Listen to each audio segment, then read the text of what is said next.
कर्म, इससे कैसा हम जानकारी लेगा हम किस कर्म कर रहे और कैसा कर्म करना चाहता है। पत्री जी हमको बहुत अच्छा समझा दिया। पीएमसी हिंदी के लिए सभी को स्वागत है।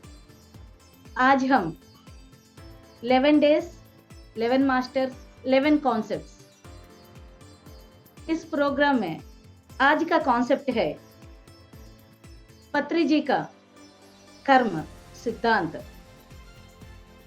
आज ऑल द स्पिरिचुअलिटी, इस पूरा आध्यात्मिकता कर्म का ऊपर ही डिपेंडेड है। इसलिए पत्री जी बोलता है हमको, हम सब आज तक ऐसा सोचकर आ गया कि मेरा जीवन पूरा भगवान ने क्रिएट किया, उनका नसीब, वो नसीब मेरा लिख दिया, ऐसा ये भगवान की वजह से हुआ, ऐसा बोलता था बहुत लोग। बट आज हम भगवान का जगह कर्मा रखे तो ये पूरा मेरा कर्मा की वजह से हुआ, ये मैं ही इस सबको क्रिएट किया।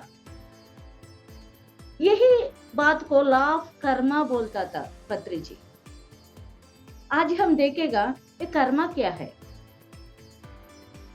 इससे कैसा आगे आना है, इसको कैसा जानकारी लेना है। कर्मा 3 प्रकार रहता है। एक वाचिक कर्मा शब्दों से, एक अपना विचार से, और एक अपना क्रिया से। तीनों को कर्मा बोलता है।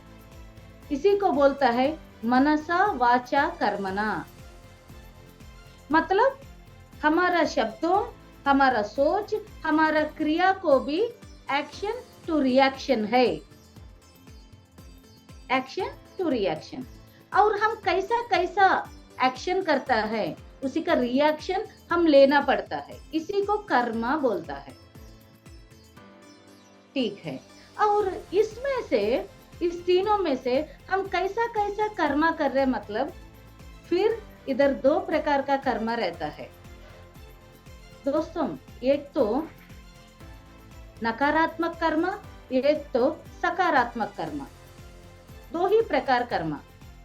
जैसा जैसा हम नकारात्मक कर्मा करता है उसका परिणाम दुख से मिलन रहता है। हम सकारात्मक किया तो ऑटोमेटिकली उसका सुख रहता है, भोग रहता है। अब इधर अच्छा से सकारात्मक किया तो बस जीवन पूरा अच्छा रहता है, खुशी रहता है, ब्लिसफुल रहता है। बट नकारात्मक कर्मा किया तो ऑटोमेटिकली रोग और दुख हमारे साथ रहता है। ये सकारात्मक कर्मा तो हमको ओके चलेगा, बट हम आज जानकारी लेगा ये बैड कर्मा क्या है। सब लोग सोचता है ये कर्मा में कोई किया, पिछले जन्मों में कुछ हुआ, इसकी वजह से हुआ, आज में ये भुगतना पड़ रहे। और यही बात पत्री जी हमको बता रही है कि जैसा अपना कार्य वैसा ही अपना फल मिलता है। तब क्या करना है, मतलब इस बैड कर्मा को सेट करना पड़ता है। इस नकारात्मक कर्मा को अपना शरीर से निकालना पड़ता है। इधर पत्री जी हमको 3 प्रकार का बारे में बता रहे हैं। क्या है कि एक तो नकारात्मक कर्मा, एक तो सकारात्मक कर्मा, और एक ध्यान। इधर ध्यान ना सकारात्मक और नकारात्मक, वो कर्मा ही नहीं है। तब हम क्या करना, पहला नकारात्मक कर्मा को, नेगेटिव कर्मा को क्लियर करना पड़ता है। नेगेटिव कर्मा क्या है?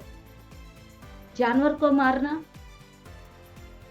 नॉनवेज खाना, अपना खुद बच्चों का ऊपर दबाव रखना, दूसरा इंसान का ऊपर अपना शब्दों से, अपना विचार से, अपना क्रिया से चोट पहुंचाना। दोस्तों याद रखिए, अपने मन में किसी के बारे में बुरा सोचे तो वो भी कर्मा है।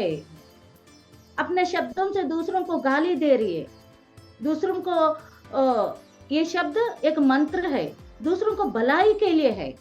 ऐसा शब्दों से दूसरों को बुरा ही कैसे सोच सकता है, कैसा बोल सकता है, वो भी कर्मा है। और साथ साथ हमारा चेष्टा क्षेत्र से, हमारा एक्शंस से दूसरों को चोट पहुंचाना, किसी जानवर हो किसी इंसान हो, बच्चों को मारना, ये सब भी कर्मा में ही आएगा। कैसा कर्मा है ये? Negative, bad. इसका रिजल्ट हम लेना ही पड़ेगा। और साथ साथ पत्री जी हमको और कुछ कर्मा, बैड कर्मा के बारे में बता रही है। No judgement. कौन कौन दूसरों को जज करते रहेगा, कंप्लेंट करते रहेगा, दूसरों के लिए गलत बात करते रहेगा, गॉसिप्स करते रहेगा, अननेसेसरली पौधों को काटते जाएगा, बिना कुछ कारण पौधों को टच ही नहीं करना, वो भी कर्मा बोल रहे। सिर्फ पौधों को अपने खाने के लिए ही लेना पड़ता है, अपने खाने को जरूरत तब उनको टच करना, नहीं है तो उनको टच नहीं करना, उनको भी प्यार से देखना। यदि ऐसा देख नहीं पाए तो वो भी कर्मा है। तब ये सब बैड कर्मा अपने जीवन से निकाले तो और बचेगा क्या? बोलिए। ओनली गुड कर्मा, मतलब सकारात्मक कर्मा। जब ये सकारात्मक कर्मा चाहिए तो इधर पत्री जी ने बता रही है ध्यान करना पड़ेगा। ध्यान करना, ध्यान प्रचार करना, दूसरों को ध्यान सिखाना, ये सब सकारात्मक कर्मा में आ जाएगा। सकारात्मक कर्म करने के लिए भी हम ध्यान करना है। यदि हमारे एक तरफ से बुरा कर्म करते जाओ और एक तरफ से ध्यान और सत्संग करते जाओ, इसके फल कुछ नहीं मिलेगा। अरे मैं ध्यान तो कर रहे, मैं तो सत्संग कर रहे, मैं बड़ा बड़ा प्रवचन सुन रहे, मैं बहुत अच्छा काम कर रहे सोचता है लोग, बट जब तक अपना नकारात्मक कर्म आप शाकाहारी नहीं बनेगा तो कोई फायदा नहीं है। जब तक अपना मनसा वाचा कर्मना दूसरों को हानि पहुंचते रहेगा तो आप सकारात्मक कर्म में नहीं पहुंच पाएगा, एक संतुष्ट जीवन नहीं प्राप्त करेगा आप। सो माय डियर फ्रेंड्स, ये पत्री जी ने हमको बहुत एग्जाम्पल दे रही है इसके बारे में। एक तरफ से एक मटका लिया और ऊपर से नल चालू किया, वो मटका तो बढ़ते जा रही है अपने, और मटका को छोटा सा छेद है, छोटा सा छेद है, इसका मतलब वो मटका भरेगा क्या? नहीं भरेगा।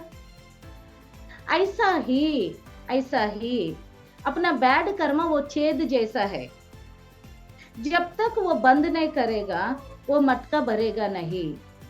कितना भी ध्यान करो, कितना भी स्वाध्याय करो, कितना भी सत्संग करो, जब तक हम ये बैड कर्मा को अपने अंदर से कंप्लीटली निकलता नहीं है, तब तक ये मटका, ये शरीर का मटका शक्ति से भरेगा ही नहीं। ये कर्म सिद्धांत का मूल सूत्र है दोस्तों। एक बांसुरी ले लो, ये बांसुरी के साथ हम संगीत, मधुर संगीत, सप्त स्वरों को बाहर ला सकता है उसका आवाज से। यदि ये बांसुरी सिर्फ एक लकड़ी सोचकर उसको चूल्हा में डाल दिया तो वो जल जाएगा, आग में डाल दिया तो वो जल जाएगा। बट वही बांसुरी को हवा डालकर अच्छा से ये किया तो वो मधुर संगीत लाएगा हमको। सो माय डियर फ्रेंड्स, ये शरीर भी एक बांसुरी जैसा है। ये बांसुरी को सिर्फ खाना, सोना ये नहीं, ये बांसुरी को मधुर संगीत के लिए यूज करना है। वो बुद्ध बनने के लिए ये शरीर है। कैसा बनेगा हम बुद्ध? जब तक हम बैड कर्म करते जाएगा। मतलब इधर पत्री जी यही समझा रही है, पहला आप शाकाहार बन जाना है। जैसा जैसा इंसान शाकाहार बनता है, ऑटोमेटिकली वो अहिंसा तत्व में पहुंचेगा। सभी धर्म में क्या उन्नत धर्म है? मतलब अहिंसो परमो धर्मः। यस फ्रेंड्स, इसलिए सभी लोग शाकाहार बनना, अहिंसा तत्व में पहुंचाना, सही सकारात्मक कर्म के लिए ध्यान करना, ध्यान प्रचार करना।